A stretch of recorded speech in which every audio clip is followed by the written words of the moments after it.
Welcome back to Katawa Shoujo. Last time, we went to the tool shed with Emmy, and, let's just say it involved, lube and butts. That's what I'm gonna say. Anyway, we were talking to Kenji, and we were trying to go to our room, but he was like, yeah, hey, can you do this for me? And I was like, yeah, sure, whatever, just go away. So that's what's going on. I don't think I want to read Kenji's journal. Either way, Kenji seems pretty happy that I'm going to do this thing for him. Great, man, great. I'll see you around. I got stuff to do. And he's gone, dashing down the hallway. It seems so final. I wanted to carry his last wishes. Shaking my head, I close my door and walk back to my bed. I usually go to class, only to catch the last half of the day. But I've gone this far without going to class today. I didn't want to read more of that talking book Muto lent me. She'll understand. I was reading the book. I didn't have to come. Knock, knock, go away, sir. This time the noise jerks my attention away from my book. Experiencing on like being woken up. Who's there? Emmy, why are you here? Are we gonna have another scene? Because I don't want to deal with that. I had to deal with the past two times I tried to record. Me, aren't you glad? Where's him over at the door, but most likely Emmy's. I hop up and open the door, smiling broadly. Hey, nice to see you again. Emmy grins back, staring at me from her wheelchair. Yeah, you would have seen me earlier, but the damn elevator wasn't working. I wait for them to fix it. Then they keep it up in a better order, but no. Chuckle a bit after Vic's expression and invite her in. She wasn't easily, with my help, hops on my bed. There, why don't you come over in that stupid chair? So I contentment things in the air. For a moment, we just both stare at one another. It's at that point that I noticed the circles in Amy's eyes. Not that dark, but they certainly were there before. When I asked about them, Amy fixed me with a mischievous glare. So I can help you, but notice you weren't at lunch today. But I don't think I saw you there at all. What happened? Fell asleep. Actually, I didn't wake up until lunch, and only then because Country woke me up. What are you so tired?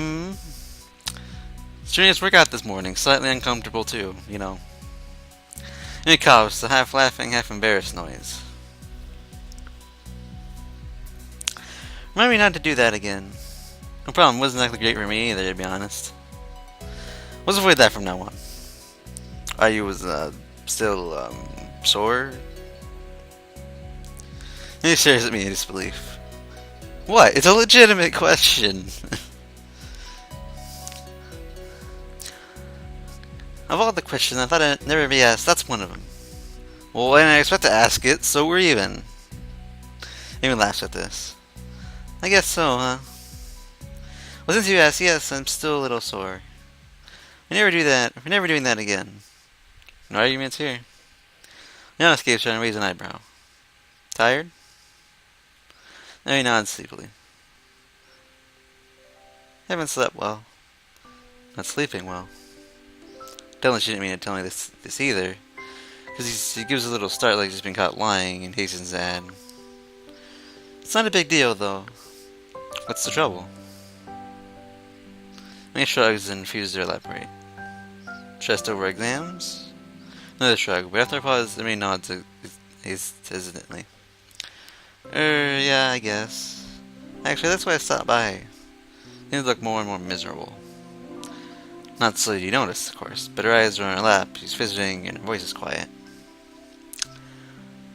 We, need to stop hanging out so much. Why? Huh? Why? I take a deep breath as she's practicing this. Because you're too much fun to be around. I can't concentrate when you're near me. The exam's coming up soon, I just can't have that distraction. Otherwise my grades are pretty lousy, I'm afraid. I can help you study. She smiles at me, clearly unhappy with the situation. Well, if we could, but we wouldn't actually study, would we? I mean, even now I'm trying to have a conversation with you, but I just kind of want to, not converse. Ah. So I was partially right. Around my rugged manliness, I understand, don't worry. That earns me a grin, at least. Amy shakes her head. Eddie, you're full of yourself. Well, I am pretty irresistible. More or less, I guess. So that's the situation, Sal. I have too much fun around you. I'm gonna go in exam prepared. I need to be alone. Hey, that's okay. I gotcha.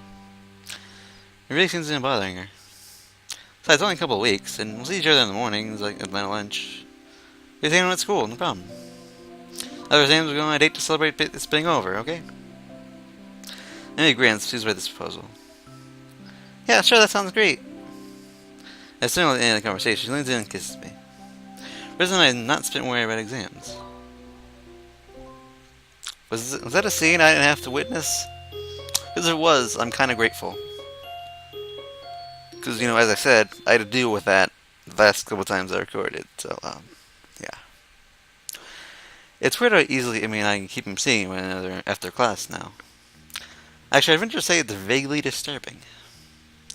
As we come together, we seem to split apart without much trouble. Well, I guess that's not exactly true. Both of them pretty bummed after that last night together.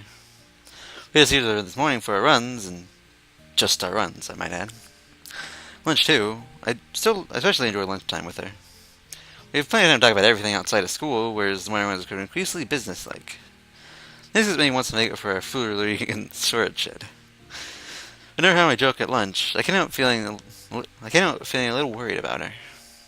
She seems distracted more often, and I'm kind of fidgeting nervously more than once. I never figured to be someone who cared that deeply about exams, but they certainly be taking her toll. They haven't really started. This is just the run-up, the deep breath before the plunge. Tomorrow, the real trials begin. Or the real exams, anyway. As for me, I don't actually feel that worried about exams at all. Not sure why. They're pretty important. My scores will determine my odds of getting into a good university. Hell, if I'm too cavalier now, I could spell doom for my academic career. If I'm going into them, I feel confident I'll come out of them on their side okay. Everything got the science examination locked up, at any rate. Or so he says. Last thing that should give you trouble is my exam, so it's way beneath your talents. Then, it is Mewtwo is telling me this. Afraid to me carries the veiled impression that anything less than perfect for me would be disappointment. That actually caused me to fret more than I should about the exam. For that reason, I found myself in the library after class, poring over the textbook. Pretty simple things to look over.